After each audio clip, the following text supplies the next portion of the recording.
Evolution is a term to define only one organism, and that's the self. The self is the universe, the self is the alpha and omega, God and infinity. And that's the only thing that evolves, because we are all part of the self. Nothing goes through an evolutionary process alone, or without direct benefit to the whole. So when you begin to think that there's this controlling elite, this controlling hand behind the curtains leading the planet to destruction, when you think the end is near, the apocalypse, Armageddon, and when you think we as a species are doomed, it is not they, it is you that brought this about. And for a very good reason. You are evolving. Stop blaming everybody and everything else. Quit panicking about global tyranny and natural disaster and pay attention. Because the world is telling you something, is telling you exactly what is wrong with you and how to fix it.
The Earth is believed to have formed 4.6 billion years ago.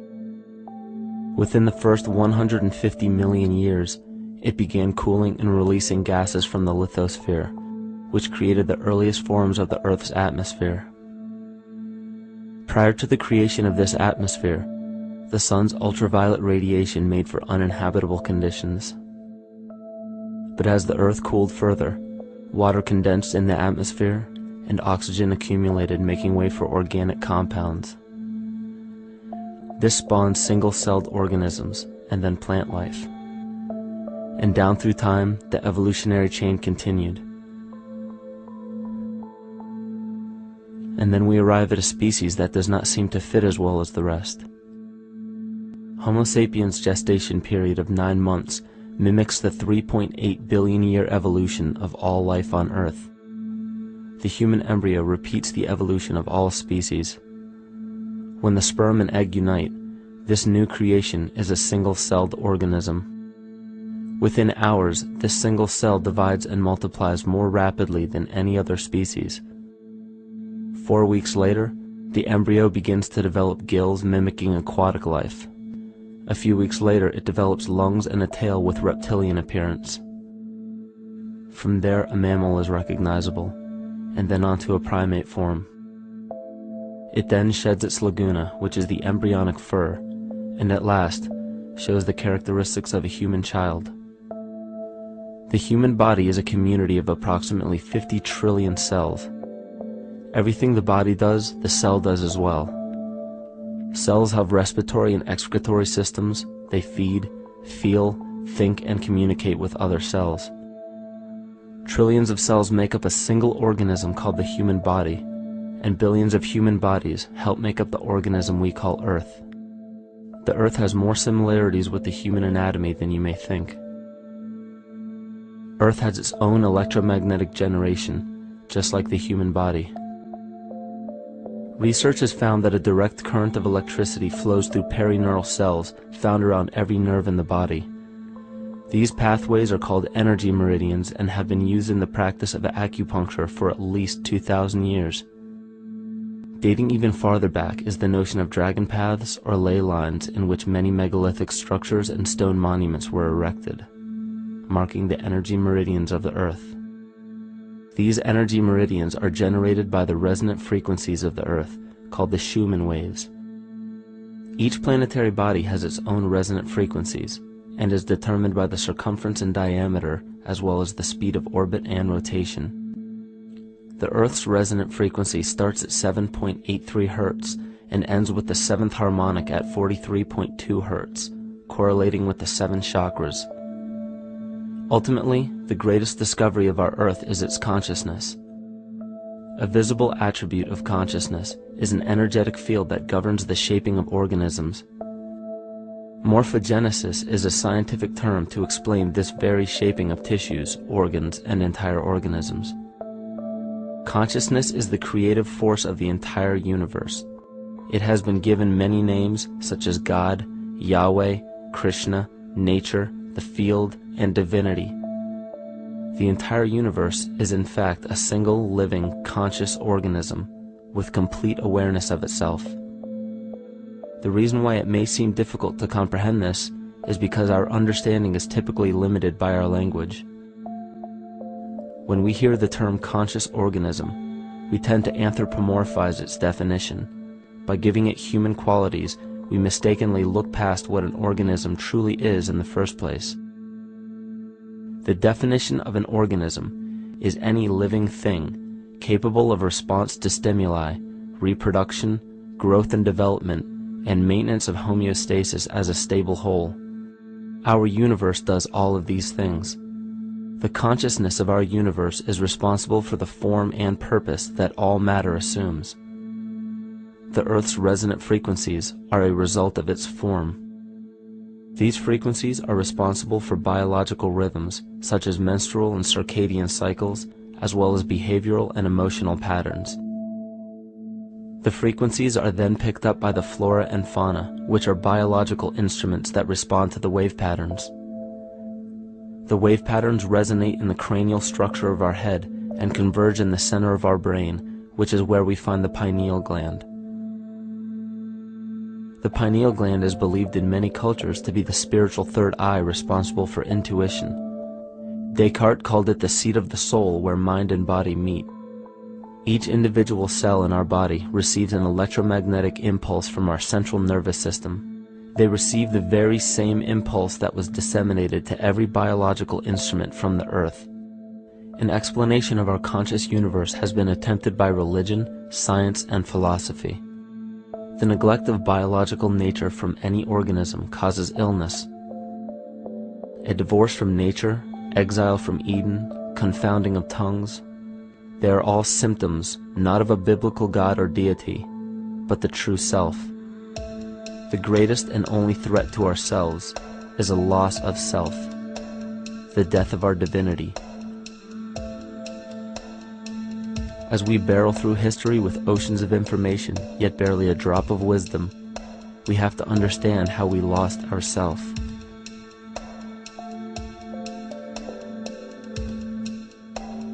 In sacred texts and ancient scriptures left by our ancestors, we find an incredible link between stories of creation, a great flood, the war of the gods, the Messiah dying for the sins of man, end-time prophecies, and similar characters.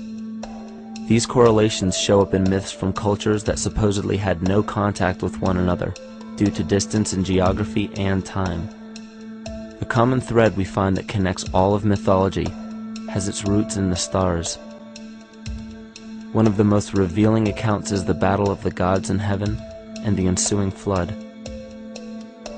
In the Bible, Lucifer rivaled the Lord and was defeated and cast down to earth. In the creation myth of the Enuma Elish, we find a similar story of Tiamat being defeated by Marduk and cast down to the abyss of Apsu. In Chaos, Tiamat, the mother of them both, Apsu and Tiamat's waters were mingled together, meaning that the chaotic waters of Tiamat were somehow mixed with the sweet waters of Apsu. Apsu was the Sumero-Akkadian god of the abyss beneath the earth. Tiamat, also known as Lucifer, was known as a serpent or dragon and was defeated by Marduk. Marduk was the father of Nebo or Mercury, and Mercury is the same mythological character as the Zoroastrian Mithra, the Egyptian Hermes Anubis, and the Gnostic Hermes Christos. The most recent version of Mercury, however, is the archangel Michael in the Bible, who defeated Lucifer and sent him to the abyss of the earth, or hell. This story is steeped in astrological significance in the Bible and in many other ancient scriptures. This leads to an event in history that is recorded by many researchers regarding the cosmic upheaval and historic deluge. William Commonus Beaumont states, "The flood immortalizes the collision of a fallen planet, later termed Satan, actually a cometary body with our Earth." Consider what this reveals. He postulates that a planet, later termed Satan, fell to the earth, creating the flood we see recorded in the Bible and other myths. Lucifer, or Tiamat, was a planet known to ancient cultures as the Glistening One, the dragon of chaotic salt waters. The light from the sun illuminated this planet's water, which gave it a glow that rivaled the sun's own light, which is where we hear about Lucifer rivaling the Lord. The Lord in this case being the sun, which sustains and gives warmth to the earth.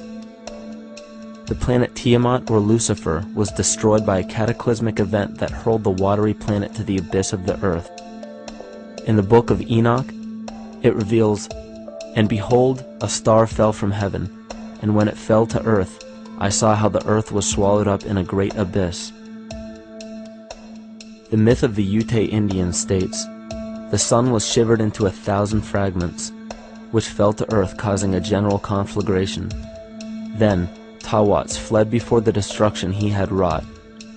And as he fled, the burning earth consumed his feet, legs, body, hands, and arms, until at last, swollen with heat, the eyes of the god burst and tears gushed forth in a flood which spread over the earth, extinguishing the fire." This myth resembles the translation of the Enuma Elish by Stephanie Daly in her book Myth from Mesopotamia, which explains that Tiamat's eyes became the source of the Tigris and Euphrates rivers. As written in the book of Revelations, "And there was a war in heaven. Michael and his angels fought against the dragon, and the dragon and his angels fought back. The great dragon was hurled down, that ancient serpent called the devil, or Satan, who leads the whole world astray. He was hurled to the earth." The Roman mythology of Ovid gives the story of Phaeton, which happens to be another name given to the watery planet Lucifer, or Tiamat. This story reveals that Phaeton was a child of the sun and wished to become the sun for a day. Phaeton attempted this feat, and eventually Jove, who is also known as Marduk, destroyed Phaeton, sending him crashing to the earth in flames and put out by a tremendous flood of water from a river unseen before. The common theme we notice here is that of a saltwater planet, the great dragon, Lucifer, Tiamat, or Phaeton, was defeated and fell to the earth, and now dwells in the abyss known as hell, giving us the outline of the story of Lucifer rising up against the Lord and being defeated and banished to rule the underworld. As we know, however, an outline is but a shell of a story. The inner meaning, the spirit of the myth, comes with a deeper understanding of the essence of each planet, not just the physical planet, but the conscious core, because we know now that the proportions and velocity of a planet gives them their own characteristic frequencies, which govern biological and behavioral patterns. These planets reflect the archetypal psychology of man. In ancient times, probably the most important field of research was the study of the heavens. Galactic bodies and their movement through the sky were known to be symbolic of the inner faculties within human consciousness. Within all organisms, outdated science has only explained the physical world measured by our five senses. Only in esoteric religions, mysticism, and quantum fields of science are we to find any attempt at explaining where thoughts and emotions fit into the sense-perceptible world. We also understand now that humanity is a community of cells within the organism of the Earth. The Earth, therefore, is a higher organism that shapes our form and function. This higher organism and all other planetary bodies are governed by consciousness, just as we individual humans are. Therefore, the Newtonian belief that galactic bodies are nothing more than lifeless forms floating in space is tantamount to claiming that we humans are nothing more than a composite of elements in motion. We know that this is untrue because we feel, we think, and furthermore we see the result of our consciousness creating what we call life. Plato wrote, "This world is indeed a living being, endowed with a soul and intelligence, a single visible living entity containing all other living entities, which by their nature are all related." Furthermore, the cosmos is a single living creature which contains all living creatures within it. And in an article out of the Sufi journal, the author writes, "The world is a living spiritual being." This was understood by the ancient philosophers and the alchemists who referred to the spiritual essence of the world as the anima mundi, the soul of the world. In scriptures, we hear of the claim that angels guide the inner soulful actions of people, or that the gods wield influence over man. Most ancient spiritual and scientific teachings held the belief that the hierarchies of the gods, angels, archangels, archai, all the way down to the cherubim and the seraphim, are the hierarchies within the human psyche. In this way, we must understand that when the whole of ancient myths and sacred scriptures speak of spiritual influence from a higher being, they were speaking of archetypal forces that are inherent within us, not an influence from an external source. This is where we begin to see the relevance of astrology as an ancient form of science that resurfaced in the 19th and 20th centuries under the name of psychology. Friedrich Nietzsche even stated, "As long as you still experience the stars as something above you, you still lack a viewpoint of knowledge." This is astropsychology and maps the inner faculties of the psyche. In pre-Christian times, there were schools known today as the mystery schools or the mystery religions. The messages encoded in the scriptures and ancient archaeology came from adepts of spiritual science. The intent was to teach the initiates the deeper meaning of these myths. What became later termed as Lucifer, Satan, or the devil was representative of the ego, which rivals the Lord, the representative of the self. The true self is the epicenter of a person's entire being. It is the total sum of everything that we are. The false ego, on the other hand, is the idea and concept we create about ourselves in the course of our lives, which typically excludes any qualities we don't wish to accept about ourselves. However, humanity has been endowed with the freedom to choose either to obey the true self or to give in to the temptation of the vanity and materialism of the false ego. This is the most notable trait that separates man from animal: our freedom of choice, the choice to follow our concepts and ideals or our natural impulses, the choice to sustain nature or to destroy it. This freedom of choice weighs on the fate of the entire organism that we call humanity. Cancer begins with a group of cells within a community that fail to communicate with the conscious signal of the organism. Those cells begin to grow out of control and spread to other areas of the organism. This very disease is evident in our world today. The cancer upon our earth is the domination of our false ego and our divorce from nature. Collectively, among every human, vanity leads to segregation and competition. Competition leads to fear and greed. Greed leads to deceit and immorality. And immorality is the breeding ground for illness, waging war on our earth. Every act of hatred and destructiveness in our world begins with self-hate and self-destructiveness. And it all begins with a breakdown in communication.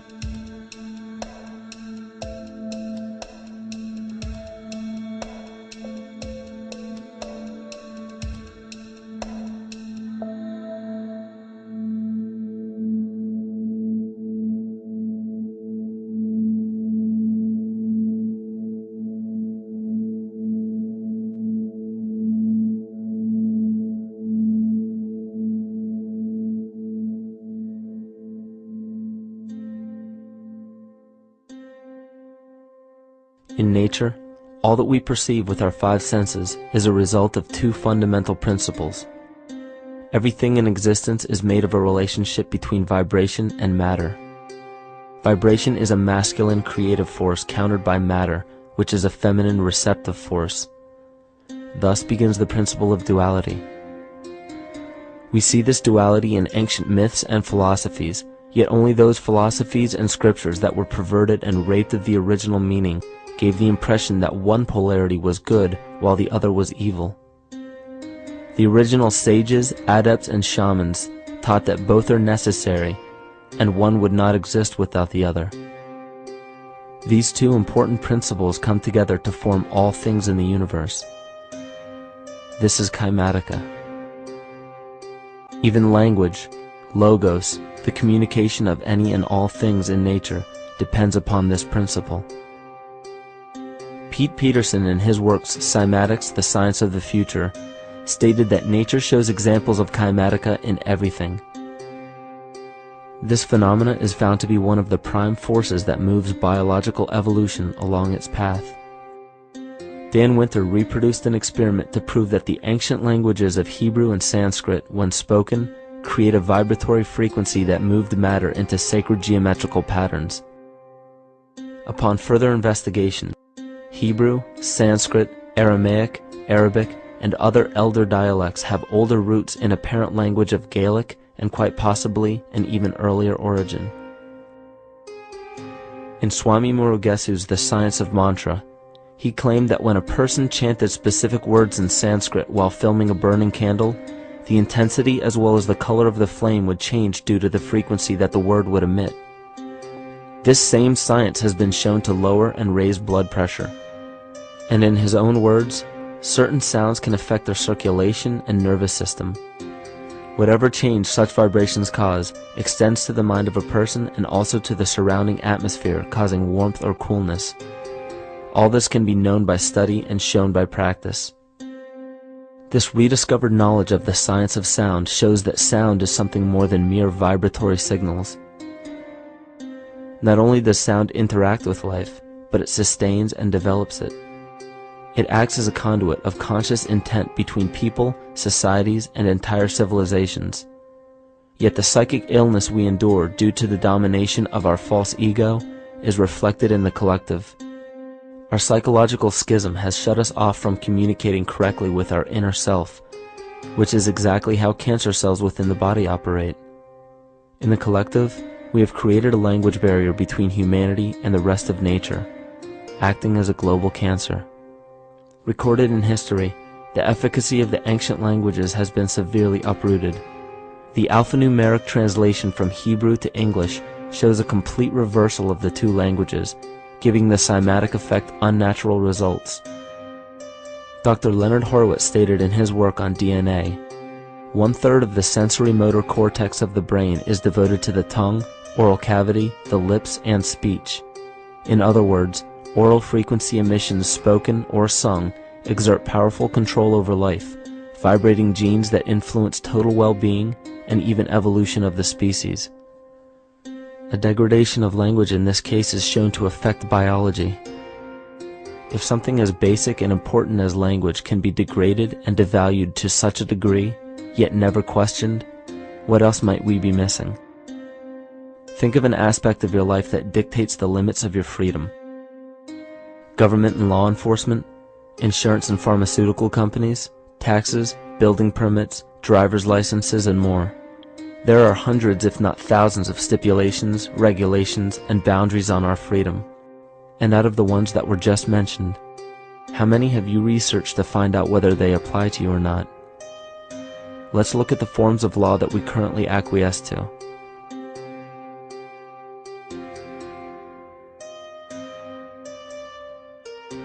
A common misconception among people is that any rule or regulation that governs them falls under one category: law. But there are many other forms of law that people abide by without realizing that they simply do not apply to them. Another misconception is that a nation's constitution gives us our rights. A constitution does nothing more than list the rights that we already have. We are born with inalienable rights, endowed to us by our Creator. They are not given to us, and they cannot be given away. The most a person can do with a right is choose whether to exercise it or not. Maritime admiralty law is what's known as the law of the water. It is superseded by civil law and only applies to those who willingly contract themselves into it. The definition of admiralty law is a body of private international law governing the relationships between private entities which operate vessels on the oceans. Let's look at how and why a form of law that is fashioned to govern corporations, businesses, and vessels has imposed its rule over natural human beings. This is all done through a form of word magic. A simple perversion of language has made it possible to convince people around the world that these alternative laws apply to them. One of the predominant beliefs in modern culture is that licenses, permits, registrations, and other forms of documentation are required to operate motor vehicles, use public roads, build structures and establishments, engage in free enterprise, and much more. Sadly, these beliefs are based on little to no investigation whatsoever, and are false. This belief structure is perpetuated by maritime admiralty law. This form of law was originally created to govern ships docking in foreign nations for the import or export of products and resources. It deals with banking and merchant affairs, not civil affairs. When a product is taken off of a ship and brought into a foreign land, that nation takes custody of the resource and accounts for it with a certificate. That certificate marks the birth date of that product in the custody of the respective nation. Think of why it is supposedly required to have a certificate of live birth in the first place. The Barron's Dictionary of Banking Terms defines a certificate as a paper establishing an ownership claim. So right there, we notice that everyone with a birth certificate is defined as being owned. People are used as collateral with other nations because the U.S. is bankrupt. The United States declared bankruptcy on March 9th of 1933. At this point, the U.S. began taking out loans from a private, non-government affiliated corporation called the Federal Reserve. With no money to pay back the loans, the United States began using the citizens as collateral.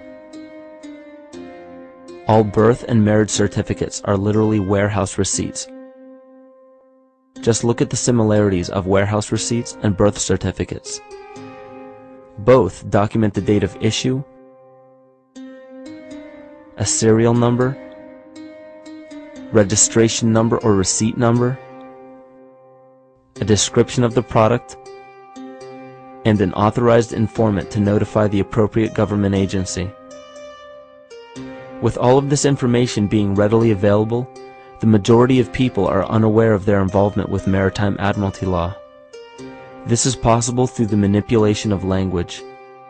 This admiralty law changed the meaning of the word person from a natural living person to a corporation.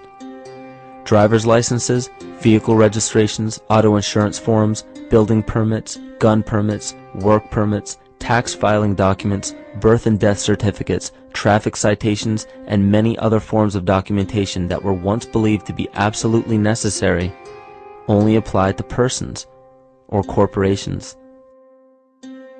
Upon signing such a legal document, you are indirectly waiving your rights under the Constitution and lowering your status to that of a corporation that is created with the same exact name as you.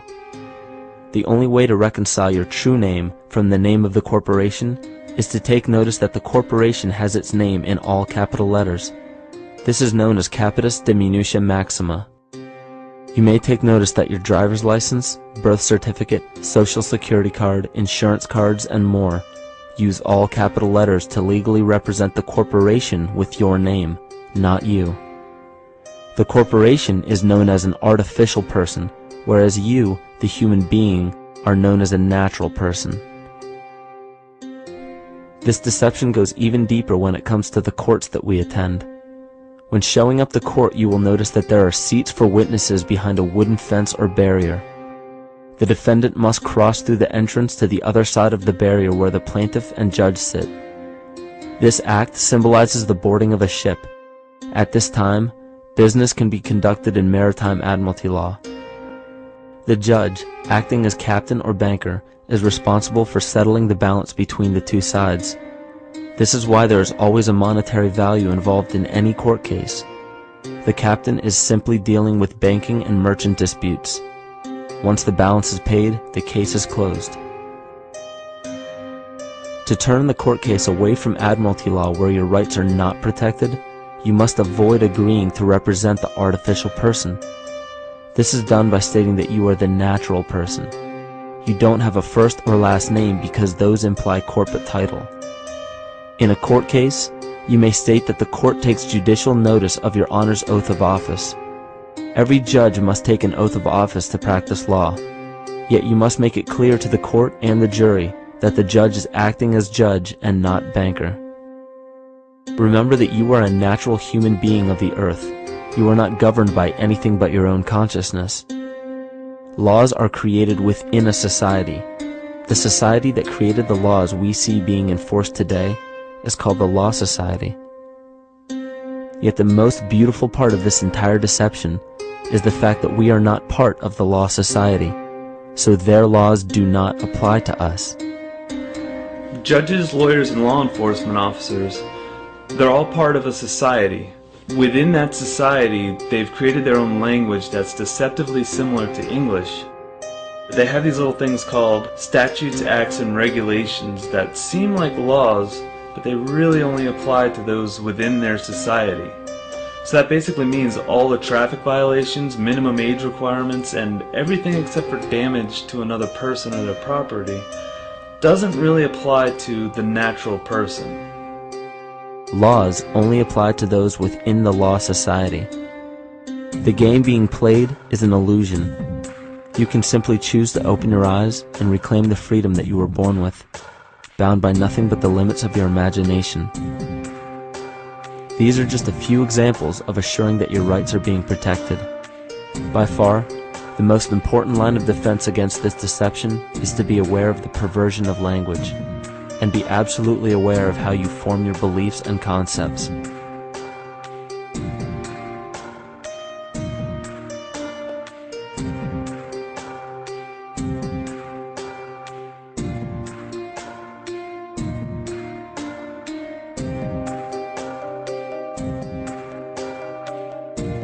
In all forms of the perversion of language, there is a mirror reflection of this in the microcosm of the psyche.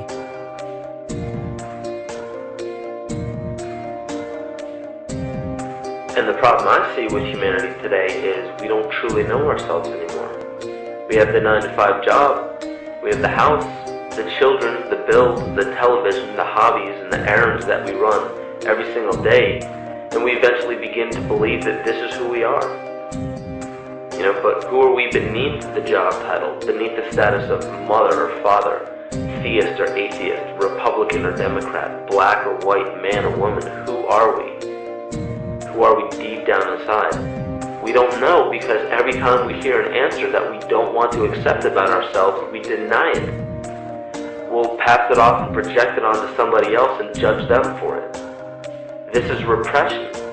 And we see what repression can do to us on an individual level, but what about on a collective level of humanity? What happens when the whole world refuses to see what they truly are on the inside?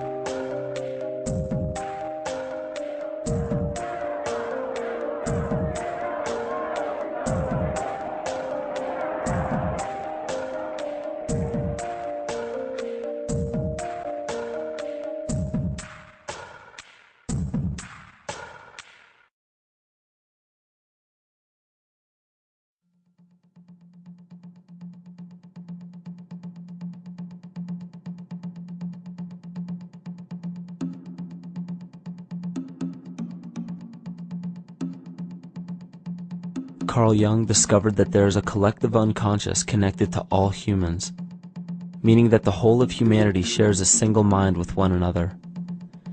This is evident in the world through accounts of shared mythology and symbols, the study of morphic fields, and with the science of kinesiology. This collectivity is a global example of the unconscious mind of the human body, in which trillions of cells share a similar signal. This parasite, called our false ego, requires a continuous flow of sustenance to survive. Food, fuel, and any other form of sustenance is energy. Human consciousness is an electromagnetic field of energy. When this potential energy is utilized, it then releases kinetic energy, which is used to perpetuate the false ego. This scenario occurs in the smallest parasitic organisms, all the way to a collective organism called humanity. A parasite will release chemicals that cause the host to crave the sustenance that the parasite needs to survive. As long as the host is unaware, it will keep feeding the parasite and starving itself. In a similar way, Wilhelm Reich stated that whole societies suffer from a psychosis caused by starving our organic biological impulses. He states that sexual suppression supports the power of the church, which has sunk very deep roots into the exploited masses by means of sexual anxiety and guilt. It engenders timidity towards authority and binds children to their parents. This results in adult subservience to state authority and to capitalistic exploitation. It paralyzes the intellectual critical powers of the oppressed masses because it consumes the greater part of biological energy. Finally, it paralyzes the resolute development of creative forces and renders impossible the achievement of all aspirations for human freedom. In this way, the prevailing economic system, in which single individuals can easily rule entire masses, becomes rooted in the psychic structures of the oppressed themselves.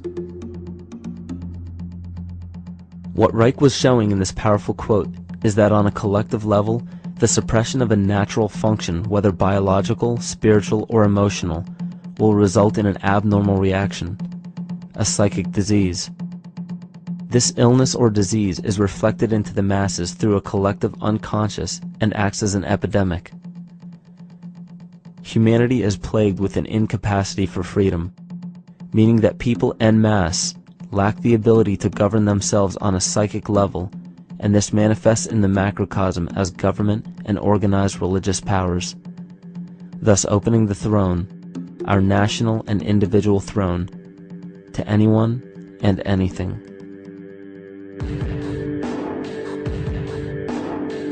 Enter the infamous rulers of the earth, the patriarchs of civilization, political, social, economic, and spiritual dictatorship, psychic tyranny. This simple illness within our psyche, this lack of responsibility and neglect of basic human freedom, has made way for every tyrant that has ever held rule over people on this planet.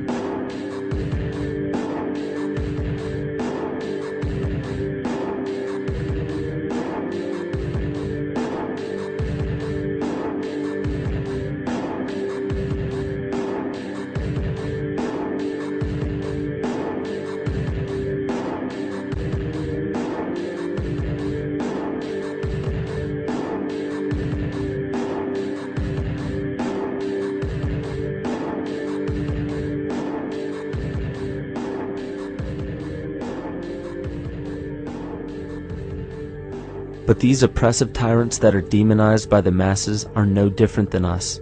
In fact, they are one with us. In the book The Prophet by Khalil Gibran, he poetically states, "I say, as the holy and the righteous cannot rise beyond the highest which is in each of you, so the wicked and the weak cannot fall lower than the lowest which is in you also."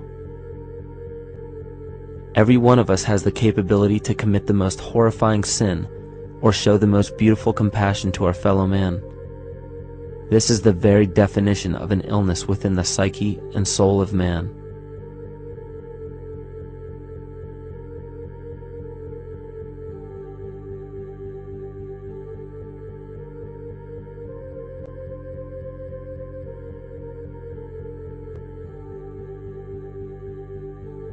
Think of any position of power that you believe to be above you. Royal families, government leaders, the United Nations, financial organizations, corporate monopolies, and media juggernauts. These are all facets of our false ego. They are the physical advent of our own sickness. They require our conscious participation, our conscious energy to survive. Because without our cooperation, without supplying them with the sustenance of complicity, they starve. Their very nature depends on our desire to be ruled, and a typical symptom of the illness among humanity today is our continuous denial of our illness. Repression. We consistently repress those qualities we choose not to accept about ourselves. This is why it is so difficult to see the false ego and its multiple manifestations for what they truly are.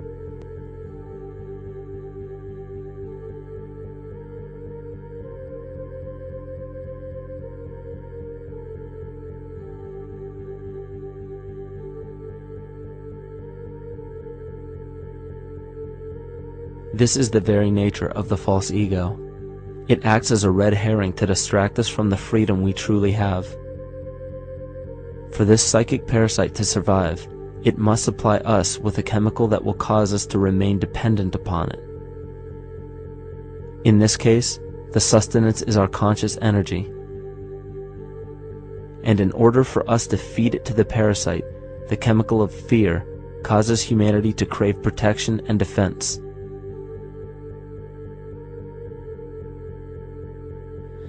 The functions of the body to survive can be broken down to two basic functions for any organism to survive. You have to be able to grow, maintain yourself, take care of your biology, but you also must be able to protect yourself, so that if you're just growing and you can't protect yourself, you'll become food for something else. So the survival involves a balance between growth and protection. Through the history of human civilization and through human evolution, we recognize that our nature is to be in a state of growth, and that our protection is only supposed to be used to, help us out of that threatening moment. You can't be in growth and in protection at the same time. So the significance is, when we see a need of protection, the stress hormones in the body shut off the blood vessels in our viscera or gut, which is the part of the body for growth. Well, the issue is, if you took the blood from the viscera and moved it out to the arms, then you left no blood in the viscera. That means no growth. But you're ready to fight. And when your fighting is finished, then the blood returns back to the viscera and you grow again. But in the world that we live in today, it's 24/7 fear.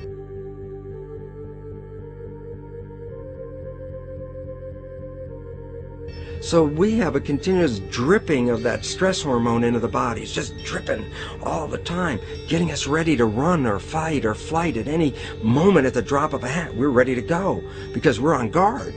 Well, the problem is, what does that mean about your allocation of energy? And it says, we're spending most of our energy in protection. You cannot survive if you're in protection all the time.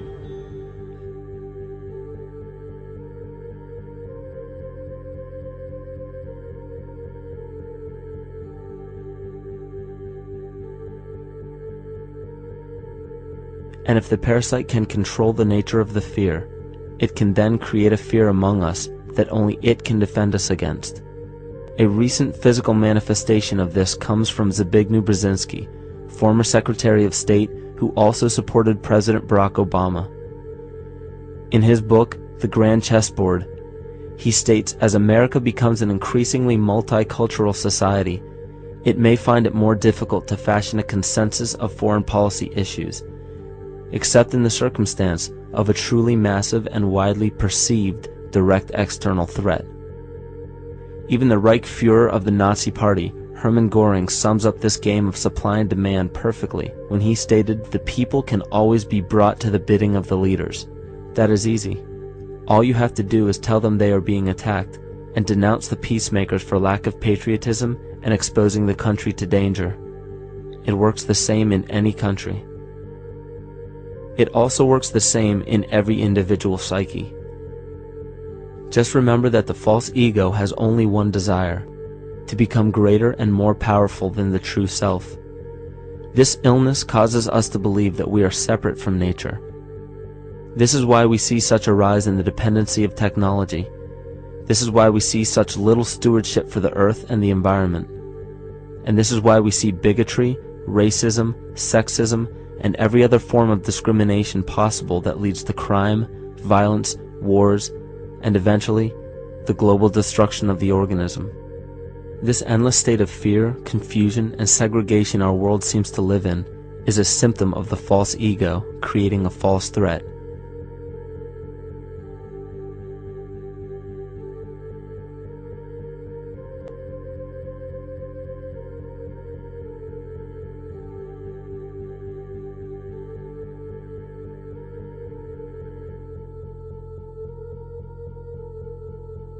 many of the United States presidents have blood relations with each other. The Bush lineage has blood ties to a great number of former presidents. George Washington, Millard Fillmore, Franklin Pierce, Abraham Lincoln, Ulysses Grant, Rutherford Hayes, James Garfield, Grover Cleveland, Teddy Roosevelt, William Taft, Calvin Coolidge, Herbert Hoover, Franklin Roosevelt, Richard Nixon, and Gerald Ford. Michael Tsarion points out in his work that Bush is closely related to every European monarch on and off the throne, and has kinship with every member of Britain's royal family. Bush's family tree can be documented as far back as the early 15th century. He has a direct descent from Henry III and from Henry VIII's sister Mary Tudor. He is also descended from Charles II of England. And we also find that George W. Bush is a direct descendant of Godfrey the Bullion. Godfrey was the first king of Jerusalem after he recaptured it from the Saracens, which was the name for the Islamic faith during the Middle Ages. It is interesting to note that the current occupation of the United States in the Middle East was re-established by the same family, George Bush Sr. in 1991, and again by George Bush Jr. in 2003. George Bush Jr. is then found to be a cousin to both opposing candidates of his 2 terms in office, Al Gore and John Kerry. Democratic President Barack Obama also has blood ties with George W. Bush, as well as Gerald Ford, Lyndon Johnson, Harry Truman, James Madison, and the British Prime Minister Sir Winston Churchill. On the opposing side of the 2008 presidential ballot, John McCain is descended from Robert the Bruce, King William I of Scotland, and also Godfrey the Bullion. Probably one of the most interesting facets of the bloodline relations is the fact that the whole British royal family has descent from the Muslim prophet Muhammad through the Arab kings of Seville. This bloodline was passed through the kings of Portugal, Castile, and eventually down to King Edward IV. This is a very, very different story from what you hear the media pumping out every day, being this idea of lineal superiority. It's completely debunked according to the foremost authority of aristocratic lineage, Burke's Peerage. And this just goes to show that there's the true story, and then there's the manufactured illusion, the front that's given to the public.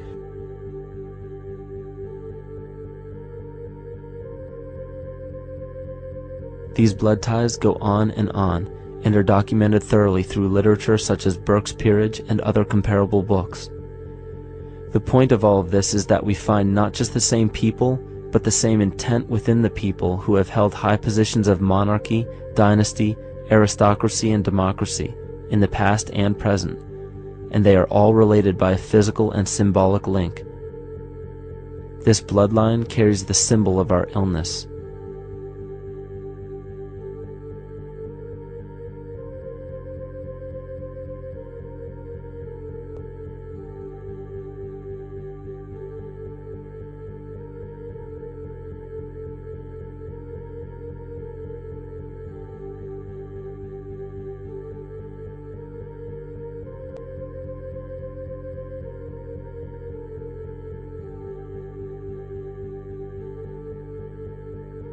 The symptoms of our psycho-spiritual illness are the wars, terrorist attacks, artificial or man-made disasters, and leader figures.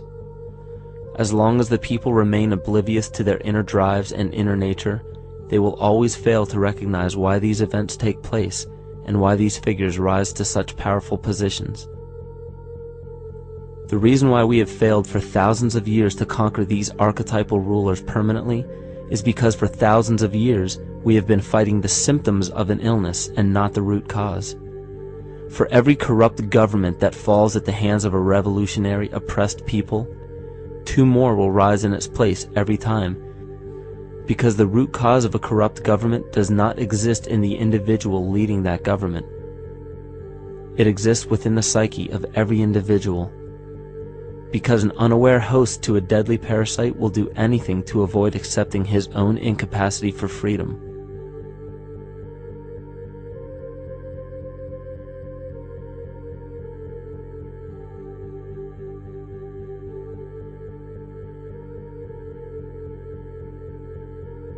We are so bereft of sanity in this world that those few who simply stop projecting onto others and begin facing their own demons are seen as neurotic. An article written in the 1950s states that studies showed that individuals who had been isolated from their familiar social and cultural environment became neurotic. This shows that when those individuals had no object to identify their darker emotions with, they began to see these things in themselves, that which they refused to recognize before, and were unaware of why they appeared and how to cope. Facing our true inner self is virtually unknown in our world today. This is why no matter how many civilizations rise and fall, it is our collective consciousness that creates our governing apparatus, not individual people.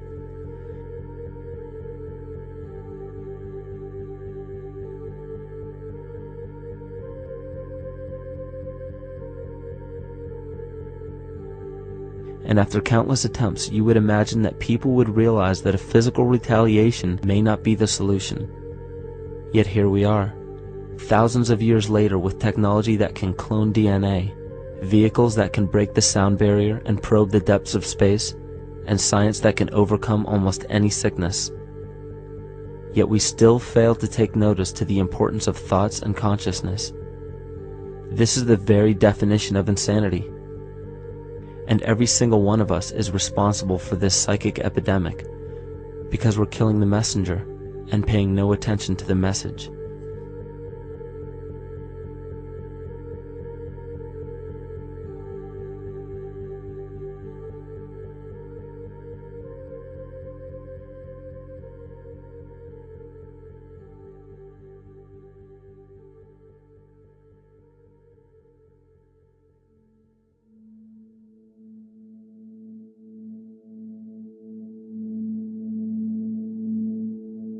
During the 1990s, 3 Nobel laureates in medicine advanced research that revealed the primary function of DNA lies not in protein synthesis as widely believed for the past century, but in electromagnetic energy reception and transmission. Less than 3% of DNA's function involves protein manufacture.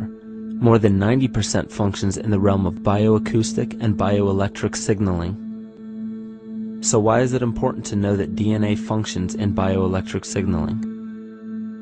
HeartMath Institute has discovered the heart and brain maintain a continuous two-way dialogue, each influencing the other's functioning. Although it is not well known, the heart sends far more information to the brain than the brain sends to the heart, and the signals the heart sends to the brain can influence perception, emotional processing, and higher cognitive functions. The heart also generates the strongest rhythmic electromagnetic field in the body, and this actually can be measured in the brainwaves of people around us. We are quite literally an electromagnetic expression of our highest cognitive function. The behavior of electromagnetism is evident throughout the world as dualism. All matter contains a negative and positive charge, which means organisms are built upon this foundation. The natural homeostasis of any organism is a balance of both polarities. Furthermore, research on emotional energetics shows that the heart's field is a carrier of emotional information and a mediator of bioelectromagnetic communication within and outside the body.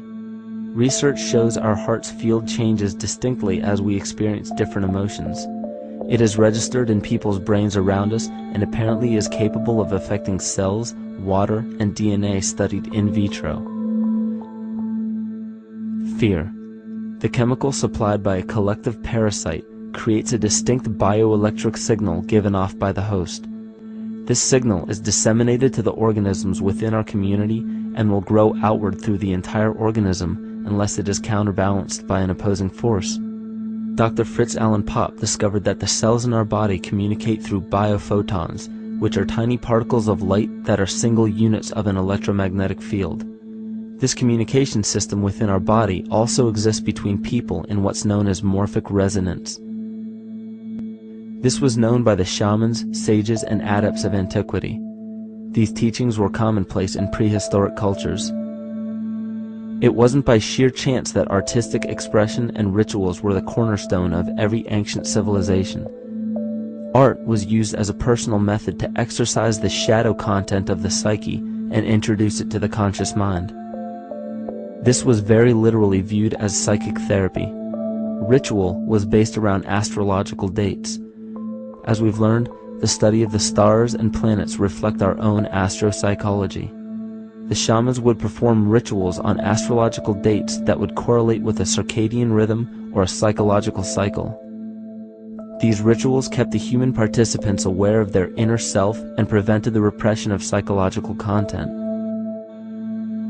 As long as people were facing their inner demons and accepting them as their own, they were not collectively projecting them into the physical world.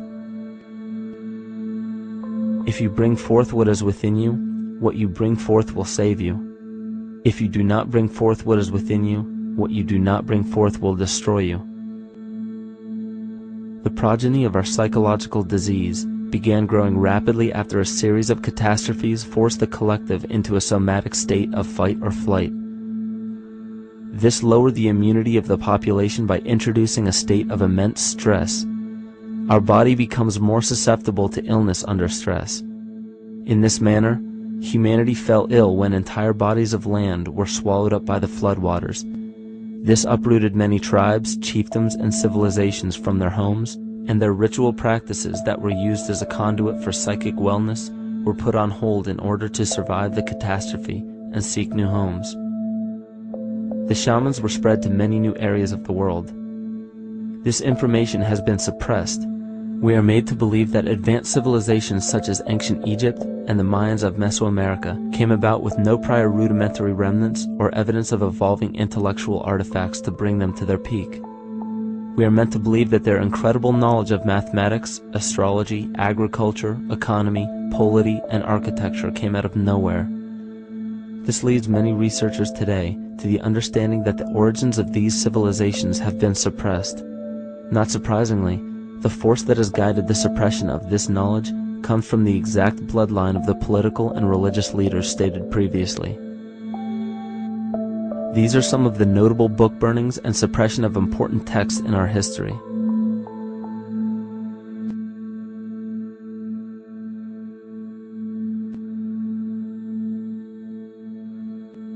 Yet after all of this suppression, there are still remnants of the dispersion of elder civilizations in nearly every country. There is tremendous evidence of ancient cultures visiting North America long before the conventional belief of European colonization. Barry Fell states in his book America BC, there are ancient inscriptions now being reported from nearly all parts of the United States, Canada, and Latin America, written in various European and Mediterranean languages in alphabets that date from 2,500 years ago. William Commonus Beaumont wrote, "The Toltec and Maya civilizations never originated on American soil, but appeared there full-blown, with a well-defined art and system of hieroglyphic writing which possesses affinities with Egyptian."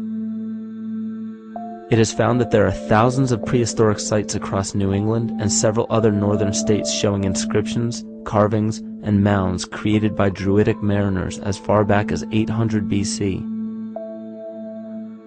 To suppress this information further, it was not only imperative for the bloodline to burn the documented texts containing true historical information, but to wipe out the cultures that derived from these ancient shamans.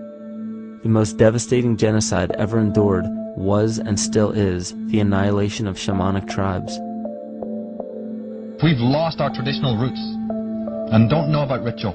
The dragon dances and the ghost dances of the Native American Indians, what do you think that was all about? All the shamans of the world, when they do their rituals, they're doing that. Their work, harmonically through dances, is to strengthen the immune system of the earth. But they've been all murdered.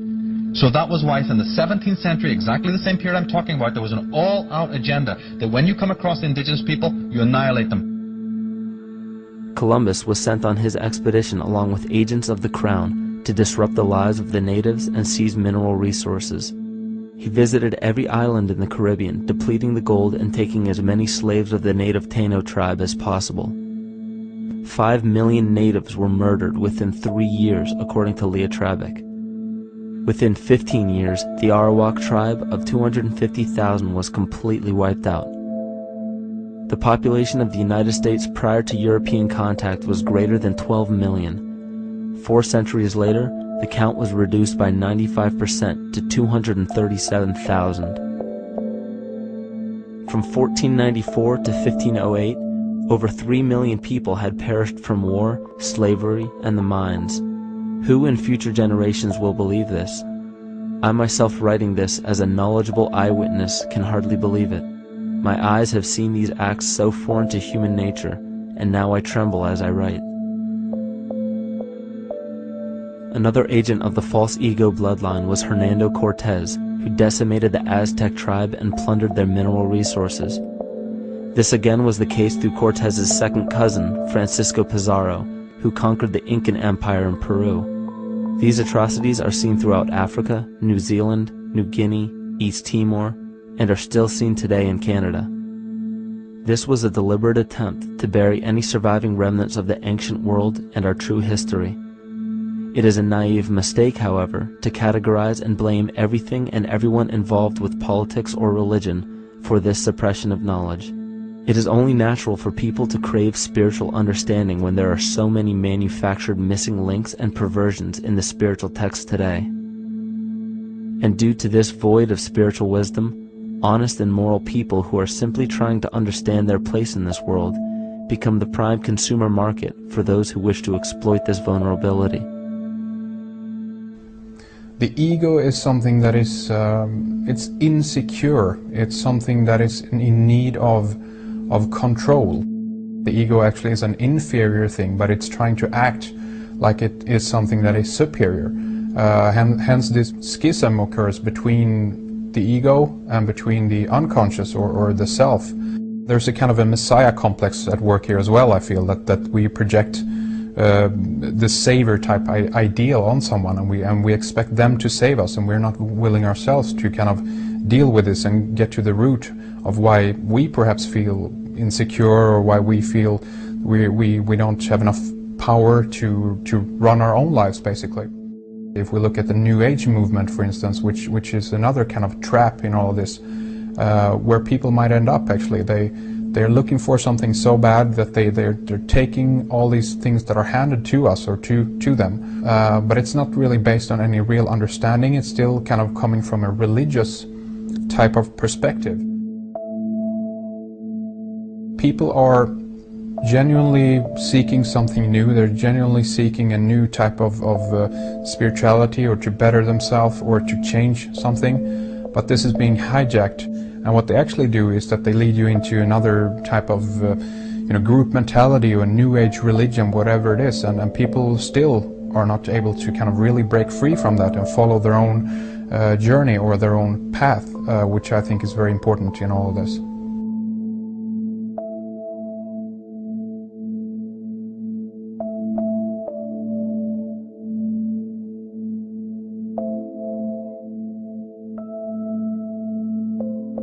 In the pre-Christian era, there were several cults of incredible power, most notably the stellar, solar, Saturnian, lunar, and mushroom cults. It is simple to see that worshippers of the lunar goddess comprised of the lunar cult. The worship of sun gods were indicative of the solar cults. The Saturnian cult, which consisted of Phoenicians and Canaanites, worshipped El or Eli. The biblical exodus of the Hebrews from Egypt showed that they entered Canaan and merged the lunar cult of Isis, the solar cult of Ra, and the Saturnian cult of El to form Isis, Ra, El. Israel. The old Israelitish cult and mythology, the Yahweh worship, the patriarchal legends, the sojourn in Egypt, and so on, are rooted in the religion of the sacred fungus, developed from the underlying fertility philosophy of the ancient Near East. The Jewish mitre, Muslim turbans, and military berets are derivations of the symbol of the mushroom cult. One of the first and most prominent, however, was the stellar cult, and a number of these ancient cults were created for shamanic purposes and earthly stewardship, yet some were taken over with different intentions. Just as you would imagine in any establishment of power, smaller cults formed within the main cults to worship individual deities. The cult of Mithras and the cult of Dionysus are two examples. You still today can see the Mithraic or Phrygian cap on the symbol of the seated Liberty Dollar, the coat of arms of many countries, the reverse side of the flag of Paraguay, the seal of the United States Senate, and even involved in the solar cult holiday that we now call Christmas. In the cult of Dionysus, many festivals were celebrated, such as the Greater Dionysia, celebrated in Athens around the spring equinox.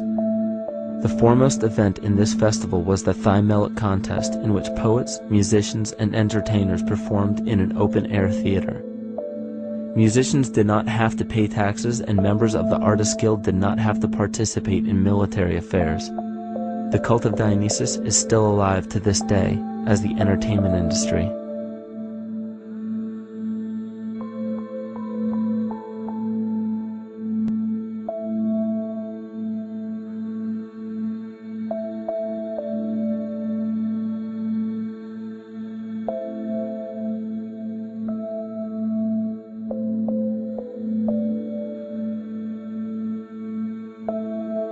These cults still exist in many important positions of power throughout the entire civilized world.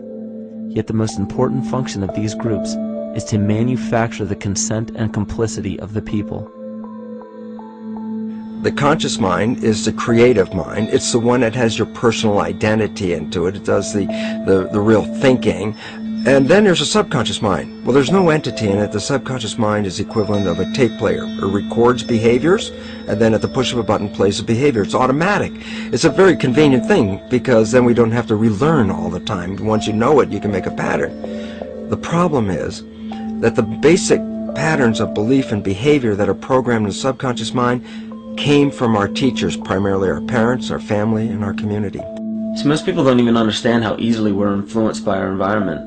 Every person that we encounter, every single situation that we're faced with, every little word that's said on television may not seem too influential to our conscious minds, but your unconscious is designed specifically to let every environmental signal influence you without your awareness. So the question is, are we leading conscious or unconscious lives? And now neuroscience has told us in the unfolding of our lives, only 5% of our life is controlled by our conscious mind, and 95% of the time controlled by the subconscious with programs from other people that were installed in there. And the problem is, it means when those programs are playing, we don't see them. And the skeptics will sit there and say, consciousness, archetypes, astrology? No. We create things with our hands, not our minds. Archetypes aren't physical. They can't influence me. But when you think of the fact that we're only conscious of this small little fraction of our behavior, what we don't realize is that entire countries, entire civilizations that think they're free and independent, but are unconsciously too afraid to be free and independent, they will beg to be governed. And if they can't do it themselves, who do you think will consciously or unconsciously take that responsibility? It usually ends up being that strong, masculine, animus archetypal figure. When we think we're in danger, we're not looking for our mother to nurture us. We want our father to protect us. And right on cue with the age of fear, this age of catastrophe, the age of this parasite, we see masculine domination. And one of the primary conduits for giving our responsibility and our conscious energy away is money. We surely don't want to admit that our dependency on money is flawed, because that would imply that the fault is our own. And God forbid we take responsibility for our lives, so we blame the money. This is the cornerstone of the entire illusion being built around us by the false ego. Money is said to be the root of all evil, yet it cannot be evil because money is only a symbol. Symbols carry only the faith and spirit of the observer. This means that the symbol of paper money evokes and surfaces the evil intentions and inherent flaw of our false ego. Money only exists because we agree to accept it as valuable. And to further illustrate our incapacity for freedom, we've given the control of our faith-based money to a private corporation instead of the federal government. There is no law stating that we have to use Federal Reserve notes as currency. We choose to because we fear the alternative: independence.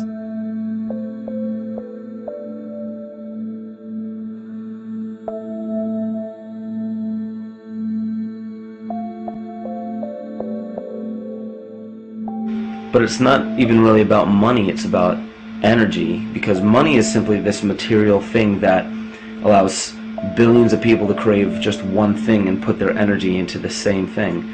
It's not the plasma TV or the house or the lifestyle or the job or the significant other or the status that we're really after, because we know that we're empty. These people feel sadness and loneliness and void just like anybody else, and they either want to fill that void with materialism because they think that that'll make them feel better, or they want to sedate the void feeling with material possessions. So it all comes back to this feeling of having to put our dependency into an external source, something that we have absolutely no control over. What we're seeing right now is with all the competition of each other destroying each other, wars, competing for material existence, raping the planet and tearing it apart to get some pieces of it to hold in your hands and say you won the game.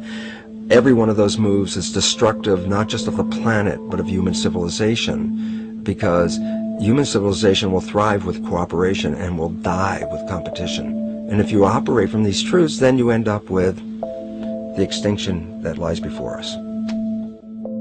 You see, we all have demons, so to speak. We all have inner demons in our lives, but we expect to see devilish monsters or dark apparitions when you think of a demon, kind of like what you'd see in the cinema. But our demons are really the people in our everyday lives, the people that we argue with, the people that we envy or hate, the ones we physically or emotionally harm in some way, shape, or form. And it's not because we envy or hate qualities in these specific people as much as we hate the fact that they remind us of ourselves. They reflect qualities about ourselves that we wish we had more of, or that we wish we didn't have at all. So what do? We alleviate that pain not by fixing or fighting our own demons, but by harming the people that remind us of our demons, by harming the people that remind us of the things that we don't like about ourselves. And when we become frustrated that we're not in control of our emotions because we don't really know what's affecting our emotions, we take it out on others. We take it out on absolutely anything else that can show us or act as a catalyst for our hatred. And so we do the same thing to animals. Animals are perfect because they can't defend themselves. And it's a perfect catalyst for our inner aggression, our confusion, our hatred. Just take it out on something absolutely helpless. Just imagine how unconscious a person has to be of his or her actions to torture or mutilate or brutalize any living thing.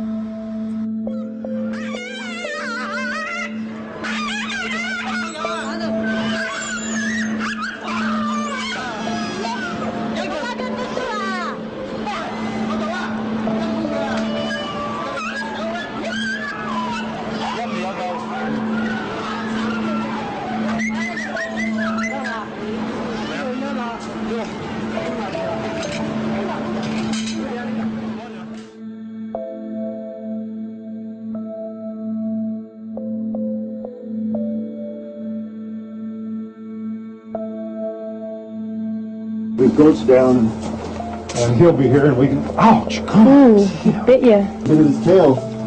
Is it pounding with your kids, maybe? He's a big guy. That's a real. Think of the lack of compassion you must have towards life in general to be able to feel no semblance of sympathy towards entire populations, let alone just individuals or individual animals, entire populations of species that are bred specifically for the purpose of commodity. But I'll tell you what's even more dangerous is not so much the people carrying out this cruelty, because that's already been established. That form of hatred and cruelty has already been established and it's already known.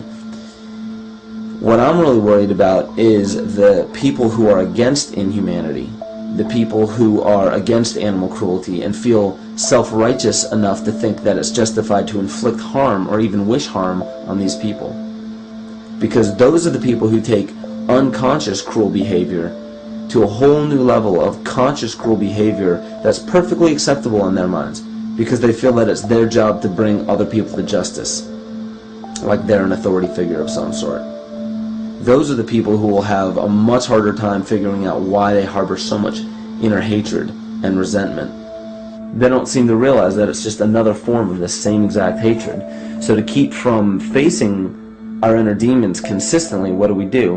When we begin to realize, hey, wait a minute, maybe it's not alright to inflict harm on any other living thing, then the ego has to come up with a more esoteric form of cruelty to trick us into displaying the same form of self-hatred, the same indignant attitude, but just in another way and towards another group of people. But the emptiness will always find a way back in, and people will always start to feel restless again, no matter how many times they transfer blame to yet another person or yet another group. We need chaos in our lives. We crave destruction. We beg for catastrophe. Because if we don't have these things to act as a form of exorcism or a catalyst for us, we start to notice these things in ourselves, and that's what we don't want. You see, we can deal with wars. We can deal with terrorism. We can deal with stock market collapse and economic collapse. We can deal with these things. But once we start to notice this chaos within ourselves, that's what we're really afraid of. We'll take 1,000,000 September 11ths over one moment of true insight towards our self-hate.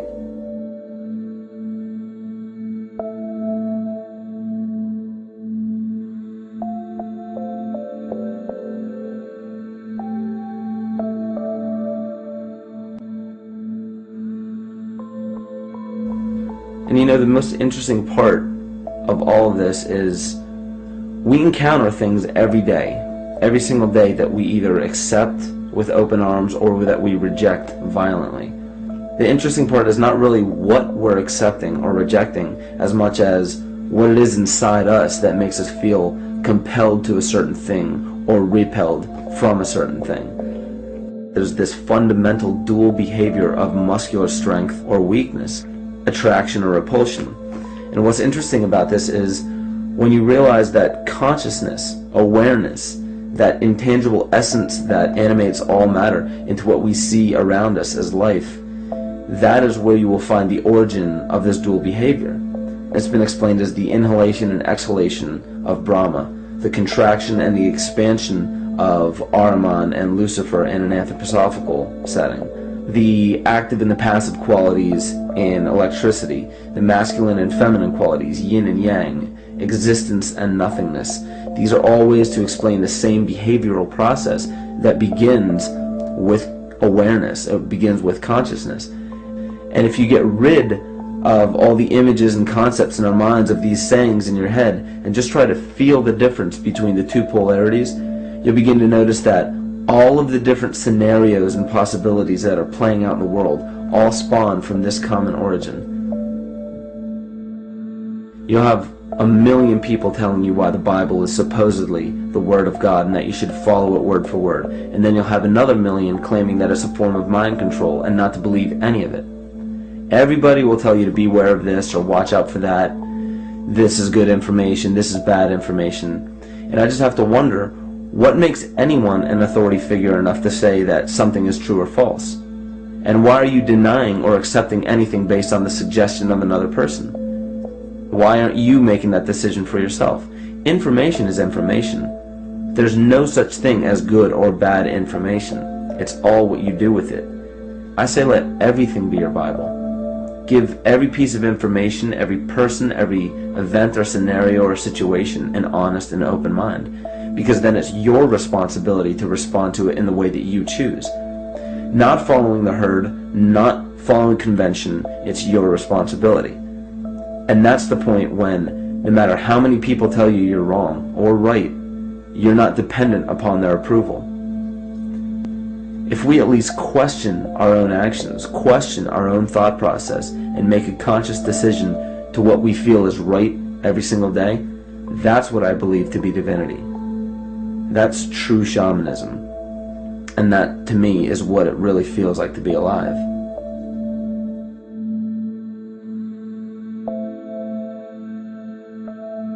In this conscious, living universe, there are no laws of nature, just habits. There is nothing external to the universe to enforce a law upon it. The illusion of a fixed law of nature is only the result of there being no need for that habit to be broken. When habits need to be broken to ensure the survival of the organism, we see this event in nature and call it evolution. The collective mind shapes our evolution.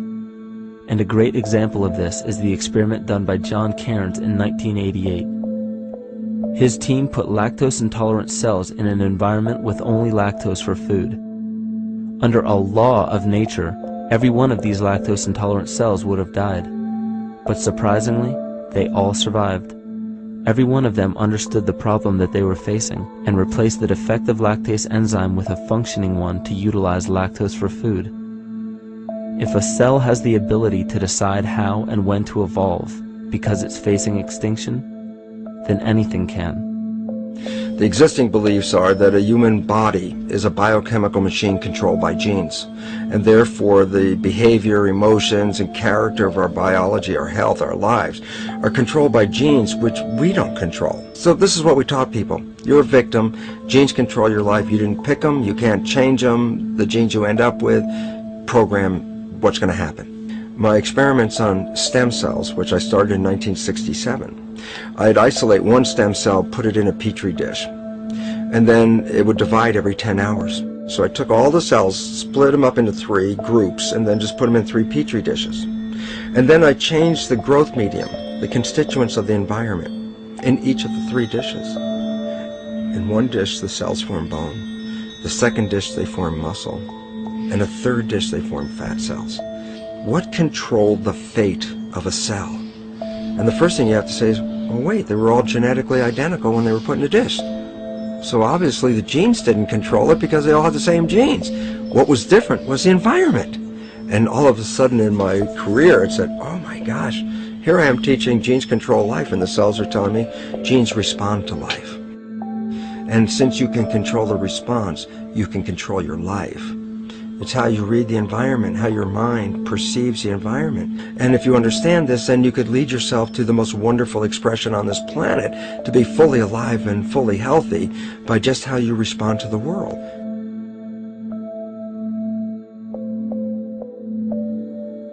In the face of financial collapse across the world, political and religious wars raging tirelessly, and an ever-growing feeling of being lost and void of meaning, there is a great amount of energy being pushed to the surface of the collective mind. Evolution does not come about gradually. It happens in spurts and fits, and comes about due to a tremendous need for the organism to survive. We are now at a point in history where we will choose. We will choose to become sovereign or remain dependent, to face our true self or continue fighting a ghost, to become well or allow this disease to grow, to live or to die. The choice is yours.